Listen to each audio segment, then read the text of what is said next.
자, 지금까지는요, 석유가 세계 경제 패권의 핵심이었다라고 한다면 이제부터는 바로 이 AI의 산업 출현으로 인해서 전기가 이제 그 자리를 대체할 것이라고 합니다. 자, 그래서 글로벌 빅테크뿐만이 아니라 전 세계 각국이 전력 수급에 사활을 걸고 있거든요. 자, 오늘 이 시간에는 이제 세계 전력 전쟁의 현 주소 그리고 우리나라 한국 정부의 에너지 정책 방향까지 자세하게 짚어보도록 하겠습니다. 남인식 SK증권연구원 모셨습니다. 안녕하십니까? 네, 반갑습니다. 그러게요. 이런 말이 나왔습니다. 일렉코노미. 일렉이 일렉트릭 전기 아니겠습니까? 네. 석유가 중요해, 전기가 중요해. 이게 같은 말 같기도 한데 약간 다른 것 같거든요. 일렉코노미를 좀 정의해 주시면서 전기, 전력의 중요성까지 한번 치고 가보죠. 네, 그래서 일렉코노미라는 게 말 그대로 전기, 일렉트릭과 경제, 이코노미 예, 합성을 하고 보시면 됩니다. 그만큼 이제 탄소 중립 시대 그리고 지금 AI 기술이 맞아 떨어지면서 전기가 경제의 중요한 핵심으로 부상을 했다라는 게 이 단어의 의미라고 보시면 될 것 같아요. 그래서 말씀하셨던 것처럼 과거에는 이제 석유를 둘러싼 패권 전쟁이 일어났던 게 일반적이었는데 지금은 테라와트 아워의 전기 공급을 어떻게 받을 거냐라는 게 더 중요해졌다라고 보시면 되겠습니다. 그래서 일론 머스크도 이런 말을 했죠. 에너지가 곧 화폐다라고 했는데 우리가 GPU 아키텍처가 호퍼에서 앞서 말씀하셨던 것처럼 루빈으로 넘어가게 되면서 연산 성능이 5배 가까이 올라갔습니다. 그러니까 네트워킹, 컴퓨팅의 세계는 이렇게 기하급수적으로 올라가는데 정작 병목 현상이 나타나고 있는 부분이 전기, 에너지를 어떻게 구할 거냐라는 게 화두라고 보시면 될 것 같아요.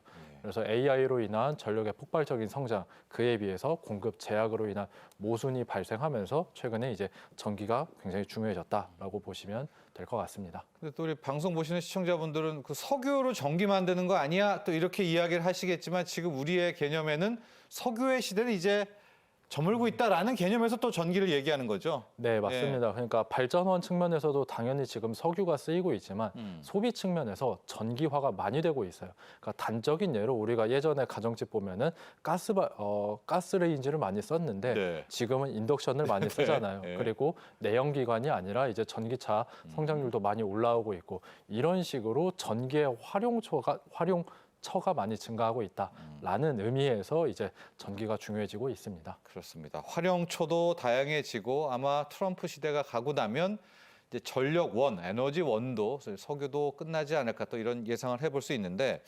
AI가 이렇게 상황을 바뀌었다 이런 이야기 많이 하고요. 전기를 다 빨아들이는 전기 블랙홀, 전력 블랙홀 얘기도 하거든요. 자, 위원님, AI 칩 하나도 전기 먹는 하마인데 네. 다 모아놓은 AI 데이터 센터는 정말 블랙홀인가요? 어느 정도로 전기를 많이 먹습니까? 그래서 저희들이 항상 이야기하는 게 기사에도 많이 나오는 게 데이터 센터가 전기 먹는 하마다라고 하는데 이제는 하마가 아니라 정말 블랙홀이 되고 네, 있습니다. 네. 그래서 우리가 칩단에서 이야기 쉽게 설명드리면은 저희가 챗 GPT로 이렇게 질문을 할 때 소비하는 전력량이 0.1와트 아워입니다. 네. 근데 이게 이미지 생성, 예를 들어서 제 사진 같은 것들을 지브리풍으로 바꿔줘라고 하면은 한 0.3에서 1.2와트 아워를 씁니다. 그러니까 제가 드리고 싶은 말씀은 텍스트에서 이미지로 변환하는 것도 이렇게 변환하는 것도 전기 사용량이 굉장히 많이 들어가요. 근데 우리가 단순히 이미지만 이야기하는 게 아니라 멀티모달을 이야기를 하고 있잖아요. AI가 냄새도 맡고 눈으로 보고 촉각도 느끼고 심지어 지금 피지컬 AI가 떠오르고 있습니다. 그러면은 전력의 사용량 자체가 기하급수적으로 올라갈 거다라는 거를 강조드리고 싶어요. 그래서 IEA 그러니까 이제 미국의 이제 신재생 에너지 그리고 에너지 정보 관련해가지고 리포트를 이제 작성을 하고 데이터들을 공개하는 기관인데 작년에 AI를 주제로 리포트를 낸 게 하나가 있습니다. 그래서 미국의 AI 데이터 센터로 인한 전력 수요가 얼마나 증가하는지 그들이 추산을 해보니까 연평균 15% 성장을 전망을 하고 있어요.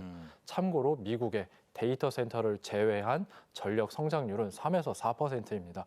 그러니까 데이터 센터 쪽이 거의 4배 가까이 성장률이 높다라는 거죠. 그리고 이런 시장 전망 자료뿐만이 아니라 실제 저는 이제 애널리스트 일을 하면서 업체들이랑 같이 콩쿨 같은 것도 하는데 미국의 아메리칸 일렉트릭 파워라는 유틸리티 회사가 있습니다. 그들은 실제로 돈을 버는 비즈니스를 하는 회사잖아요. 근데 그들의 전력 성장률 전망치가 앞으로 5년 동안 9.8%가 될 거다. 여기에 맞춰가지고 발전기, 송전망, 배전망을 준비를 해야 된다라는 것들을 꾸준히 강조를 하고 있습니다. 드리고 싶은 말씀은 이 AI로 인한 변화가 단순히 꿈이 아니라 실제로 비즈니스 그리고 매출액으로도 지금 이어지고 있는 거라고 보시면 되겠죠. 연평균 15%뭐 그 이상일 수도 있을 것 같아요. 우리가 챗GPT 처음 할 때는 뭐 묻고 답하다가 사진, 그림 좀 그려줘라고 하다가 요즘에는 다 영상으로 바꿔가지고요. 네. 이거 무슨 영상으로 해줘? 뭐 펄쩍 뛰어서 춤추는 걸 막 다 하니까 이거 다 전기가 어마어마한 거죠. 네, 맞습니다. 그렇게 전기 먹는 하마가 됐습니다. 자, 위원님 이거를 각국, 특히 미국, 중국, 우리나라도 그렇고 모르는 건 아니지 않겠습니까? 그럼 당연히 전력망 확보에 이미 막대한 노력을 기울이고 있었겠죠. 네, 맞습니다. 그래서 우리나라도 그렇고 미국도 그렇고 네. 중국도 그렇고 지금 최대의 화두는 전기를 어떻게 구할까인데 미국이 최근에 이제 제네시스 미션을 발표를 했습니다. 그러니까 AI 발전을 위해서 즉 AI 기술 패권에서 중국을 따돌리기 위해서 국가적인 총동원령을 내렸다라고 네. 이제 평가를 할 수가 있을 것 같습니다. 근데 사실은 이제 미국 같은 경우에는 AI 기술력의 발전 속도는 빠르지만 발전소 그리고 송전망의 병목 현상이 계속해서 이어지고 있습니다. 그래서 발전소, 송전망 이제 기업들은 특히 투자를 이어가려고 하는데 미국의 특징은 이 송전망들이 어떻게 보면 약간 누더기처럼 이렇게 잘 안 맞는다라고 보시면 돼요. 네. 중앙에서 통제하는 기구가 있는 게 아니라 각 주별로 에너지 규제 위원회가 있다 보니까 텍사스는 텍사스대로, 플로리다는 플로리다대로, 캘리포니아는 캘리포니아대로 시장이 다르고 규제가 다르고 인허가가 다릅니다. 그래서 전력 발전기를 설치하는 게 굉장히 더디고 있어요. 그래서 지난 한 2023년부터 이 송배전망에 있어서 병목 현상이 계속 나타나고 있었습니다. 기기 구하기도 어려웠는데 최근에는 이제 인허가 등 병목 현상으로 한 인허가 절차만 3에서 5년 정도 지체가 되고 있는 상황이다라고 보시면 될 것 같고요. 이에 반해서 중국 같은 경우에는 AI 기술력은 미국보다 약간 뒤처질 수는 있지만 풍부한 에너지, 저렴한 에너지를 갖췄다라는 게 장점이 되겠죠. 그래서 중국은 가장 공격적으로 전력 인프라를 확충을 하고 있습니다. 그래서 석탄, 원자력, 재생에너지 그들이 가용할 수 있는 모든 전력을 다 동원하고 있고요. 오히려 성장률로 보면은 중국이 미국보다 발전기 짓는 속도가 훨씬 더 빠르다라는 거를 기사라던가 시장 전망치라던가 이런 것들에서 느낄 수가 있습니다. 네, 자 저희가 국가적 차원에서의 전력망 또 전력 확보 이야기를 했는데 이 글로벌 AI 기업들이 빅테크들은 더 앞서갑니다. 위원이 앞뒤 안 가리는 것 같아요. 뭐 태양광 회사도 사들여, 풍력 회사도 사들여, 원전도 아예 자회사로 이제 그만큼 여기도 급한 거죠 마음이. 네. 맞습니다. 그래서 최근에 미국 증시 시장에서 가장 화두로 떠오르고 있는 게 온사이트라는 단어입니다. 우리나라 말로 하면은 현장 발전이 되겠죠. 예. 그러니까 빅테크 업체들 입장에서는 한시가 아까운데 발전기 구하기가 어려워서 현장에서 발전을 직접 하겠다라고 해가지고 온사이트에 대한 키워드, 이런 온사이트 발전기를 만드는 회사들의 주가가 최근에 급등을 하고 있습니다. 그러니까 데이터 센터 바로 옆에다 두는 겁니까? 맞습니다. 네. 데이터 센터 바로 옆에다가 가스터빈 발전기, 연료전지 발전기 등등 굉장히 사실은 예전에는 비싸가지고 잘 설치를 안 했는데 그만큼 속도전이다 보니까 예. 이런 현장 발전들을 굉장히 건설을 하고 있어요. 그래서 이게 돌이켜서 생각을 해보면은 왜 이렇게 빅테크 업체들이 속도전으로 빠져들었나라고 생각해보면은 2024년에 마이크로소프트가 한번 실기를 했기 때문입니다. 그러니까 마이크로소프트가 원래부터 클라우드 사업을 하고 있었고 예. 오픈 AI 지분을 가지고 있었습니다. 예. 근데 당시 2024년에 마이크로소프트가 이거 데이터 센터 조금 과열인 것 같다라고 해가지고 잠시 투자를 멈춘 적이 있거든요. 이거를 딱 멈추고 스타게이트 프로젝트에서도 약간 주저하는 모습을 보이자마자 경쟁자들이 진입을 했죠. 바로 뭐 오라클, 네. 코어위브 같은 뭐 새로운 이제 AI 데이터 센터를 운영하는 회사들이 나타났는데 예. 네오클라우드가 이제 진출하죠. 예, 맞습니다. 네오클라우드 업체들이 진출을 하고 있는데, 그러니까 빅테크 업체들이 이거 투자 잘못 이 고삐를 놓쳤다가는 마이크로소프트처럼 큰일이 나겠다라고 하다 보니까 지금은 경쟁적으로 속도전으로 흐르고 있습니다. 네. 최근에 굉장히 놀랐던 게 항공기 터빈을 지상용으로 고정시켜가지고 발전을 해서 네. 데이터 센터에 전력을 공급할 정도로 지금 미국은 전력 구하는데 특히 빅테크 업체들은 혈안이 되어 있습니다. 그렇습니다. 이제 수소 연료 전지도 비싸데 잘 팔린다고 하죠. 뭐 블룸 에너지도 간밤에 주가도 많이 올랐고요. 맞습니다. 예. 어저께는 뭐 아메리칸 일렉트릭 파워한테 0.9 기가와트 정도 네. 수주를 받았는데 사실 연료 전지가 기존 발전원 대비해 가지고 한 2배 정도 비싸다라고 보시면 됩니다. 근데 바로 한 3개월이면 계약이에요? 예, 3개월이면 설치가 가능하니까 이런 대형 계약들도 나오고 있습니다. 앞서 우리 연구원님이 중국이 이 전력 확보, 에너지에서는 미국을 좀 앞설 수도 있다 이런 이야기를 해주셨는데 그 중국 상황 한번 보도록 할게요. 왜죠? 뭐 태양광이 강해서 그런가요? 중국이 뭐 때문에 이렇게 전력이 강한 겁니까? 그래서 전력의 특징은 대량 생산하면 대량 생산할수록 규모의 경제 때문에 발전 단가가 낮아진다라는 특징이 있습니다. 그러면 미국과 중국의 발전 용량이 얼마나 되는지 보시면은 바로 이해가 될 수가 있겠죠.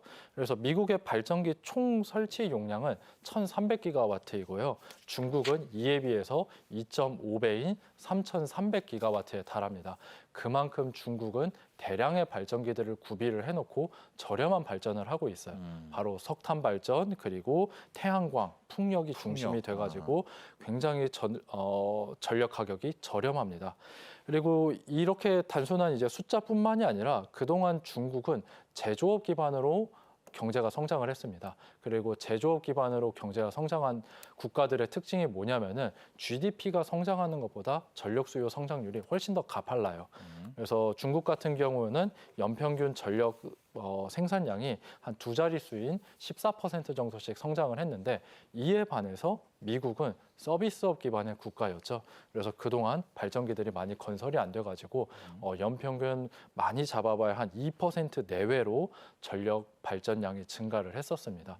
이만큼 예전부터 이제 사회 구조 자체, 그러니까 경제 구조 자체가 서비스업이냐 제조업이냐 이 차이도 있고 중국은 공산당에서 일원화해가지고 송전망 건설해, 발전소 건설해라고 하면은 탁탁탁 되다 보니까 훨씬 더 빠르게 미국보다 전기를 많이 잘 구하고 있다, 저렴하게 생산하고 있다 이렇게 요약드리고 싶습니다. 자, 이제 우리나라 이야기를 해보도록 하겠습니다. 우리나라도 지금 AI 데이터 센터 여기저기에서 많이 짓고 있고요. 그렇게 되니까 또 AI 데이터 센터에 들어가는 전력 확보가 시급해지고 있습니다. 여기에 또 용인 반도체 클러스터도 있고요. AI 데이터 센터 이야기 좀 하고 전력 확보로 가보도록 하겠습니다. 지금 우리도 잘 하고 있는 거죠? 빠르게 지금 AI 데이터 센터에 어떻습니까? 우리 현황은요? 그래서 결론부터 말씀드리면은 AI 데이터 센터에 대한 수요는 폭증하고 있는데 네. 사실 전력망 측면에서 약간의 병목 현상이 있다 보니까 좀 도전 과제들이 많이 남아 있는 좀 늦습니까? 상황입니다. 네. 그래서 수요 측면에서 보면은 이제 SKT나 KT 같은 기존의 통신 회사들도 공격적으로 데이터 센터 건설을 하고 있고요. 뭐 네이버, 카카오 말할 예. 필요도 없겠죠. 그래서 2023년 기준으로 데이터 센터 산업의 시장이 한 6조 원 수준이었는데 28년에는 10조 원까지도 성장할 걸로 이제 전망을 하고 있습니다. 근데 어려운 점은 공급 측면 때문인데 지금 우리나라의 전력망의 특징이 뭐냐면은 다 수요가 수도권에 몰려져 네. 있습니다. 반면에 발전은 경상도, 전라도에서 이루어졌다 보니까 전력 미스매치가 발생을 하는 거죠.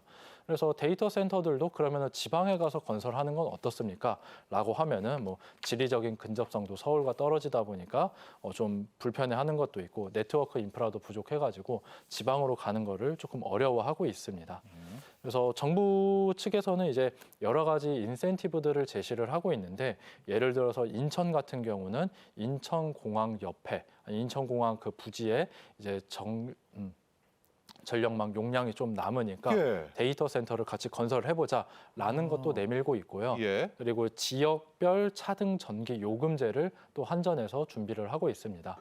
그래서 서울에서 가까우면 가까울수록 전기 요금이 비싸지고 지방으로 갈수록 싸진다라고 보시면 될 것 같아요. 예. 그래서 발전소와의 거리, 송전 비용 그리고 전력 자립률에 따라 가지고 차등적으로 전기 요금을 매기겠다라는 게 지역별 차등 요금입니다. 그래서 데이터 센터 업체들 입장에서는 전기가 싼 지방으로 움직일 용인이 있겠죠. 자, 그래서요, 지금 이 AI 데이터 센터에 들어가는 전력 확보를 위해서 국민성장펀드도 만들어서 국민펀드 재원도 마련하고요. AI 에너지 고속도로를 통해 가지고 좀 미스매치도 해결하고 합니다. 서해안 에너지 고속도로를 좀 소개해 주시면서 네. 함께 좀 이야기 좀 풀어가 볼까요? 네, 그래서 재생에너지 그리고 발전기들이 전라도 지역에 많이 몰려져 있는데 이거를 서울, 수도권까지 연결을 하겠다라는 게 에너지 고속도로의 기본적인 개념이라고 보시면 될 것 같아요. 예. 그러면은 원래는 이제 한국전력이 발전, 송전, 배전 모두 다 담당했는데 왜 국미펀드로 하냐? 라면은 한전이 사실 그렇게 돈이 여유가 있지는 않습니다.